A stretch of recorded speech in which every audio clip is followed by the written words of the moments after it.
Good evening. I'm Carol Olson Day of the New York Times.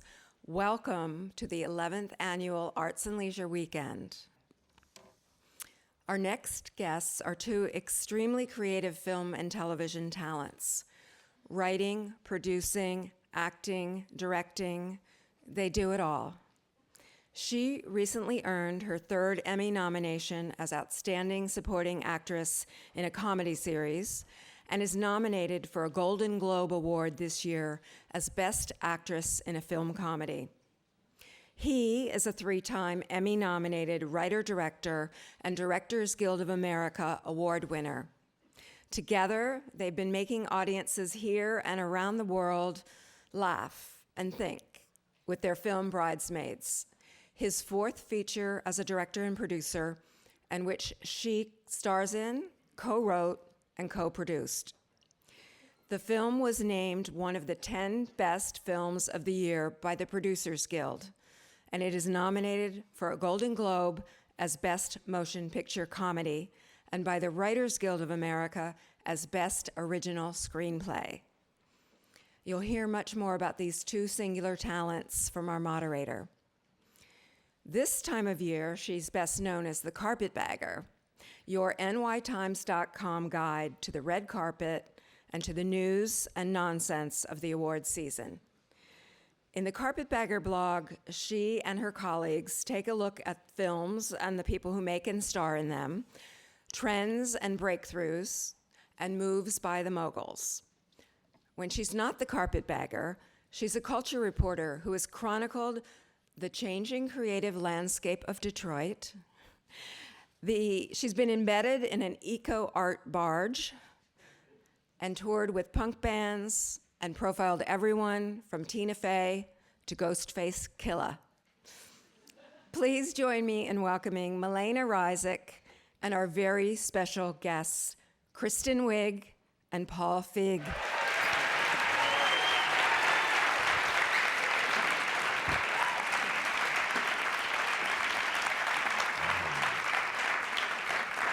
Hi, everybody. Thanks for coming. We're so excited to be here. We decided to make it a party.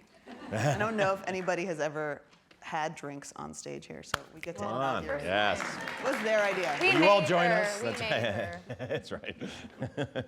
I want to get started by saying that I'm sure, along with everyone else here, I loved Bridesmaids, and I'm sure that I'm not the only one that was crying, laughing in the theater, and also almost crying with sort of emotional recognition. And it's a rare movie that can balance that kind of comedy and that kind of, emotional familiarity. So is that something that you guys talked about in putting the movie together? Yeah, I think the emotional part is really important when you're trying to be funny. I know that sounds weird, but I think also with my character, we were writing a comedy based on someone that was really sad. So it's like, how is this funny?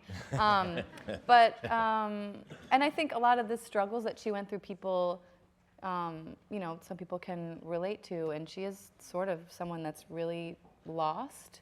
And I think, I don't know, we tried to tell that story in a way that would also have segments in it that would make people laugh.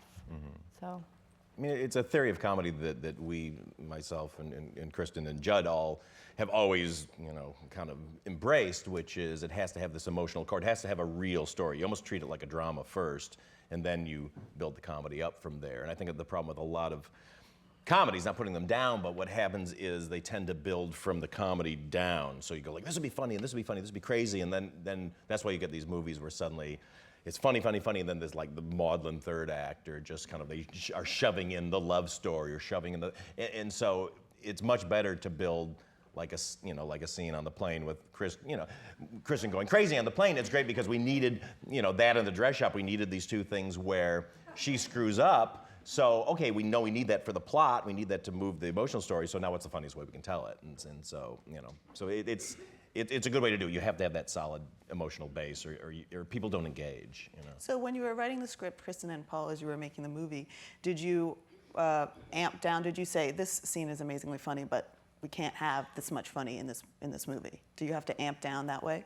I don't know. I mean, Well, you know where it happens is in the editing room, actually, because we shoot just tons of stuff. This, Kristen is so funny, and the cast is so funny, and we have this amazingly hilarious script, and then the girls do their stuff on top of it, and it becomes a bit of a sorting out in the editing room, because what happens is that your instinct is to want to put in all these hilarious jokes because you got so many, but you realize you're subverting the emotional story. So we really weed and throw them out, and that's what's fun about the DVDs is then you can string those together and have them on there. But anything that subverts that emotional story and throws off that mix is not good. I will say in writing it, when Andy and I were trying to figure out the tone of things, we would write certain scenes that Judd would be like, this is a totally different movie. Like, we had a song in there. There was like a musical song.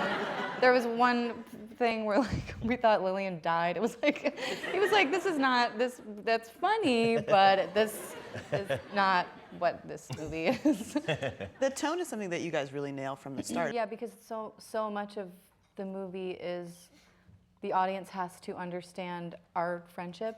Like, if they don't see how close we are, no one's going to care about the movie. Like, no one's going to care that I'm upset, and we had to kind of get that across, that we know each other very well and speak our own language.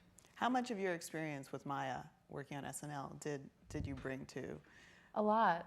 I mean, in just what I was saying, and Judd and Paul, when we were, casting the movie, it was like, you have to believe these people are friends, and Maya and I just like instantly clicked, and it was just kind of a no-brainer. It was really fun. Yeah, it really made the difference, because in most movies, those scenes are these turgid sort of expositional, oh, Annie, I've known you since grade school, and we always, I'm the mayor, whatever. I'm the mayor. The first. No, I'm the mayor. In bad sitcoms, it's always the first episode. Always like, honey, how many times did I tell you? I'm the mayor of this town, and I've been divorced for 2 years, and I have 3 ex-kids. Okay, well, we got that out of the way. But my ad agency job is in trouble, and I don't. That was in our first draft. Yes, it was, actually. That's DVD extras, isn't it? But there is a blueprint for even these kind of comedies have a blueprint. Now, were you aware of that? Were you trying to avoid that? Or were you going towards it? I don't know. We didn't really think about other movies when we wrote it. We just kind of, especially because it was our first time, we didn't really know what we were doing.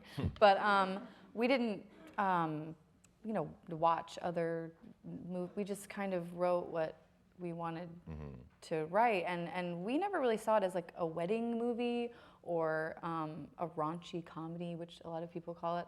I mean, there's raunch in it, I guess, but to me, it's a friendship movie, and I don't know where I'm going with this. Well, I will say on the raunch aspect of it, even though, we have a couple of scenes that, especially the dress shop in particular, but when we went into it, we made sure to always do a PG-13 version. Where's my head? Asshole. Oh, good.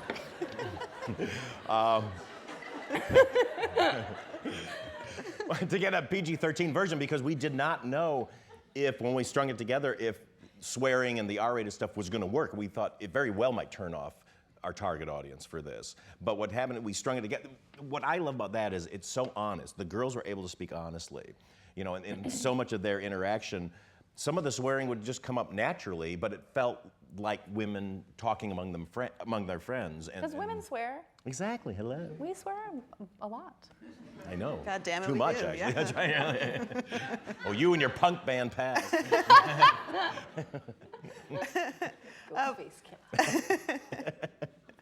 Well, let's talk about some of the raunchier scenes. That you've been talking about the dress shop scene. And were you concerned about the level that went to, or did you just kind of go for it? I don't know if concern is the right word, but on paper, if you see okay, this day we're shooting this, it was a little scary because that scene was kind of added late in the process, and but Judd and Paul were both like, look, if it works, it works. If it doesn't, we'll take it out. We'll just shoot it every way, and we kind of all had the belief that it's funnier to not see so much rather than see everything and to kind of infer and that moment before when everyone's like trying to hide that they're getting sick. Yeah. But yeah, because you don't know how audiences are gonna react to something like that, because they're either gonna think it's gross and get up and walk out, which maybe people did, I don't know, or think it's funny. So But we you never really know. Yeah, and we shot a lot of stuff and then did about 8 or 9 test screenings over the course of putting it together.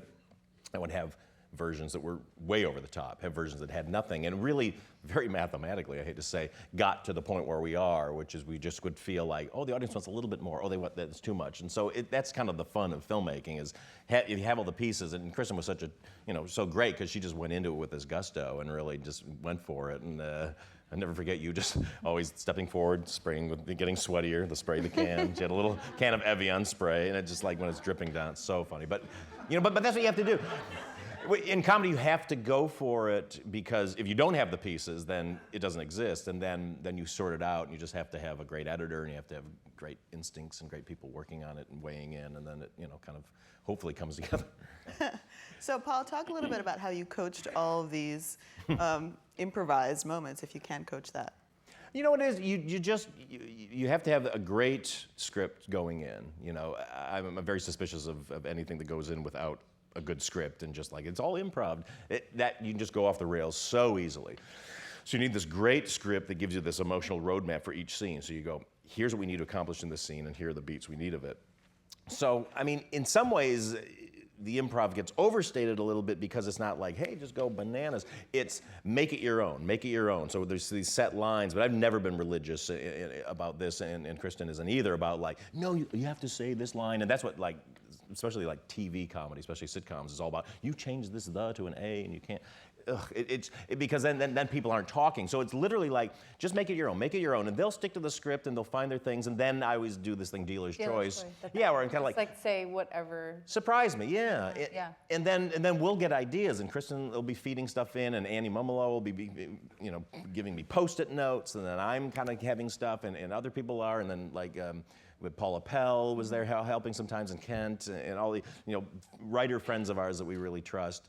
And so you just gather all this stuff, but it's all about making it real. And I always cross shoot, which is normally when you make a movie, like if we're filming you and I having conversation, I'll shoot all your stuff first. We'll go through a bunch of takes of you, turn around, and then we'll do me. So there's no spontaneity between us. I do it where I'm shooting you and I at the same time. Cinematographers hate it because they feel they can't get it right.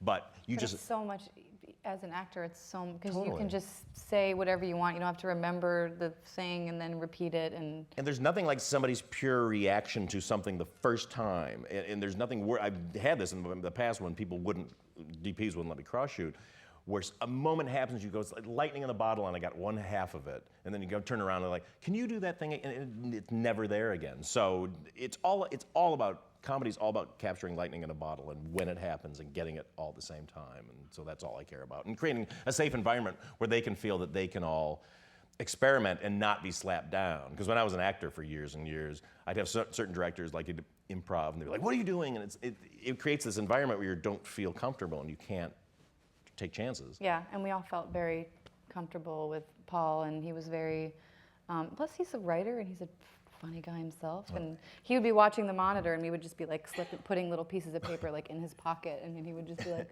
okay, now say this line. Yeah. But yeah, you have to have that comfortability with the director to be able to feel totally safe. And what about with your actors now? In that scene in particular, everybody is kind of heightening each other's behavior.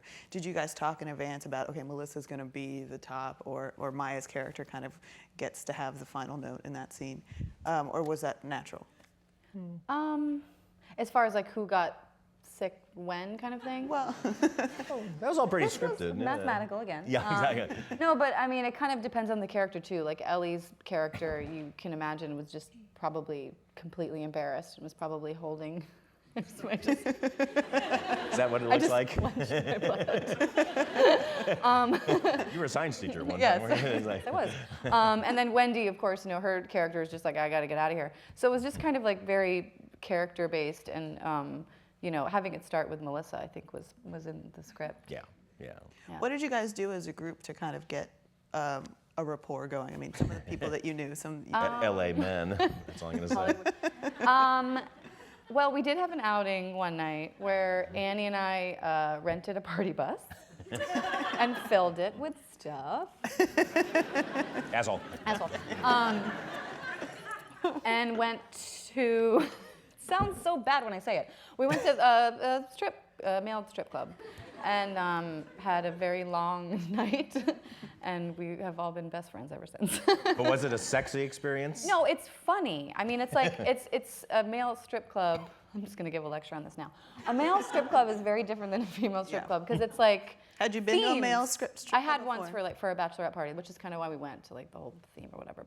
But it's, you know, guys like, there's a VO like, Cowboy Robert is looking for a fire to warm his hands, and like a guy comes out and he's like warming his hands, and then he takes a shirt. Like it's like a show. It's a full show, and it's amazing. There was a Matrix guy that, but the cable, he had a cable connected to him that was so thick and black. Like it was just like we're not gonna hide the fact that he's on a cable just so he could bend back really far. And then it just went away, and this other guy was just like came home from work and he was tired and thought he should pour wax on his. But it's so funny because the girls, we're going crazy. We're going and we're screaming and laughing, and anyway. And then Rose got, tell the Rose thing, what happened to her. Remember she got oil all over the guy. She did have a lap. We did buy her a lap dance, and she was. We overheard her talking about traffic. She was so uncomfortable. And then he got oil. He was all oiled up, and he got oil like, over his my sweaters. mouse. But after that was before we started shooting. But plus with all the rehearsal, and we spent so much time together shooting. We're all sort of bonded for life. Did you think about putting stuff like that in the movie? We did actually have Wasn't it? Point, yeah. Well, the whole second act, basically, of the movie was us going to Las Vegas, which changed weeks before we started shooting, I think. Pretty much. Annie and I were like, okay, we'll take it out. We'll write something up. We went to Vegas, and there was a strip club scene in there. Yes. But you took that out. You took that out. You took out the took it Vegas out, stuff and it didn't at done Judd in other Apatow's suggestion, Movies, right? He was like, but it was more like my character had to do something wrong. My character had to mess something up. Yeah. So, and then he wanted just another set piece of my character sort of going crazy. Well, I was very hung up on, I wanted you to showcase, because I love your physical comedy, and it felt like, well, how can we get you to really get to do, and just the idea of you being drunk on a plane was just felt like comedy gold. But I mean, the biggest thing was that The Hangover had come out and it had done so well with Vegas. It was like, what, do we want to take that on? You know, and because it was really But it was very funny what you guys wrote. I mean, it was like we had a table read and we were doing notes, and we would always leave that middle section alone because we're like, okay, the Vegas part is good. Like that's the one part we figured out. It's just the first act and the third act we have to figure out. But So yeah. no pressure on you 3 weeks before Oh, it was shooting or terrifying. something. It was terrifying, and especially for me as an actor, to be honest, like to know that I had to do that scene and play drunk and high, which is difficult without being too jokey. Well, I mean, it's the hardest thing in the world to do, but you did it so incredibly well. And I just tortured you because I just kept making you do take after take. Because she was so funny, and she'd always do something different. There's like, I just got selfish. Like, I'm gonna see what she's gonna do next. So let's go again. So you had to concentrate on that scene a lot because it was new to the script and to the actors. So tell me a little bit more about how long did that take to shoot? Was there is there stuff that you're putting on the DVD that's on the DVD that's? Yeah, there's a lot of extra stuff from that. I mean, it is one of those scenes where you go like, as a director, I was like, I wish this scene could be like 40 minutes long because she did so much funny stuff, and there's all these things where she kept coming back up trying to get into first class, which is just so funny to us. There's a whole hilarious thing. Remember that with like you'd be in coach and you'd see right at the curtain, she'd go like, we're rich and we're back here, we got peanuts and popcorn, we're poor. It's like she's going between the two. So fun. And then a whole thing where you were then put your head through the curtain was, I'm going down to the elevator. It went on, and then there was, we had this Latino guy sitting next to you that you were convinced was Julio Iglesias. big runs with that. There was big runs of stuff. But it was great. I mean, you know, we kind of dropped the bomb on them that we wanted to change this, and then they come back very quickly with this scene that is pretty much what it is there. And it was just, I remember reading it going, oh my God, I was in a location van scouting, and it was just like, this is the funniest thing I've ever read. When I got to the colonial woman on the wing, I was like, colonial woman? Like, who thinks of that? My God. Well, Annie Mumolo, my writing partner, I got to give her props. She's the woman that's sitting next to me in the plane that's also The nervous flyer. very scared. You guys together. Oh, Yeah. so funny. So she was on set kind of helping you guys tweak throughout. Every day. And 8 months? Unsung hero of this whole thing. This woman, No 8 kidding. months pregnant. We have so many pictures of her writing notes with paper just on her belly, just being like, Would not, and you know, it was a high pressure, as all movie sets are. She was there. She was there. She would not leave. We would try to get her to leave. She wouldn't leave. Just to go home because we were worried about her, and she would the whole time. I mean, it was like so amazing. She's a really, she's one of my heroes. So, Kristen, talk a little bit about how you guys came to this idea, how your writing process worked. Well, very beginning is Judd asked if I wanted to write something after I did Knocked Up, and he was like, "You can, something starring you. You can write it by yourself. You can write it with a friend. Pitch me ideas, whatever." And so I immediately thought of Annie because we had worked together at the Groundlings for many years and always wrote with each other, and it's just easy. Like that's the only way I can describe writing with her. It's so easy. And we have the same sense of humor. And so she had this idea based a little bit on her life. She had been a bridesmaid, I think, like 7 times in 2 years or something like that. And she was that person where, her car, she had that car. The car that I drive was the car that she had. Her friends are from Orange County, so there was a lot of like, she was in weddings and she couldn't afford to go to the bachelorette weekend, even though she was a bridesmaid. It was like very close to home kind of thing. And we just kind of thought of the story of the girl that can't really keep up with that. At the same time, how women feel sometimes when their friend gets married, which is, can be a hard thing. Right. Yeah. But so you didn't think about it in any kind of, after the movie came out and it became this runaway success, there was all kinds of sort of isms attached to it, Yes. right? It became this groundswelling for feminism, women are funny, all these kind of things. And I think there's also a lot of class stuff in the movie that you guys bring up. And none of this was in your writing process, right? Not at all, no. I want to say yes. I know. But You still got to own it, Kristen. we were very surprised, especially on the women are funny, because that breaks my heart kind of, to think about all the women who have inspired me and all the women who are around today that are funny and that people are still saying that. It's kind of a strange thing. Yeah, when I spoke to Judd about it recently, he said, didn't we settle this with Lucille Ball? Why are we still talking about it? I know, it is crazy. It's crazy. And it was like, and I've said this before, but it was like a poster with 6 women on it, and everyone was like, well, what? Yeah. What is this? And it's like, it's not a female comedy, it's a comedy. It has women in it. Yeah. And comedy doesn't have to mean it's just boys. And it's not like a men versus women thing, which I think people try to get in there. It's just, I don't know, what's funny is funny, and it's a comedy. It just happens to have women in it. That's But we're all very aware of avoiding the pitfalls of where female comedy has gone in the past, and you were really a great, guardian on this, which none of us wanted it, which is it tends to devolve into catfighting and bitchiness and all this, and it's like that's not the tone that any of us wanted, and I think that's why sometimes you go like, ugh, it just devolves into that a lot of times, and I think, Hollywood is kind of a boys' club, and so maybe I always feel like a lot of what happens out of Hollywood is men have a very little boy's view of women, which is like, oh, women are there to ruin a good time. Their mom telling me how to do something. they're like the neighbors that like are watching. Yeah, exactly. The window. So all these comedies, always the women. I've seen over the years very funny women who I love stuck in these movies, and you go like, oh God, she's just like the raving bitch, and it's like, why? That's not funny, and why does she have to play that? And so this was, it was exciting to get to, just have a bunch of funny women and just let them be funny, and I just loved when we on the set, like even just hearing Kristen and Maya off, sitting in their chairs, just joking to each other, and they have funny voices, they do it, and they make each other laugh, and I go like, that's fun. Like I was like, bring that, like I want that on camera, whatever that little bit you guys just did, try that or try that funny voice. And it's just, that to me is female comedy. It's just this very, I don't know, it's very fun and supportive. Guy comedy can get very, calling each other names, and it's very aggressive, and I never responded to that as a kid. That's all my friends were girls. So, so I felt very comfortable on this set. Right, there's not a comedy of one-upmanship, really, in this film.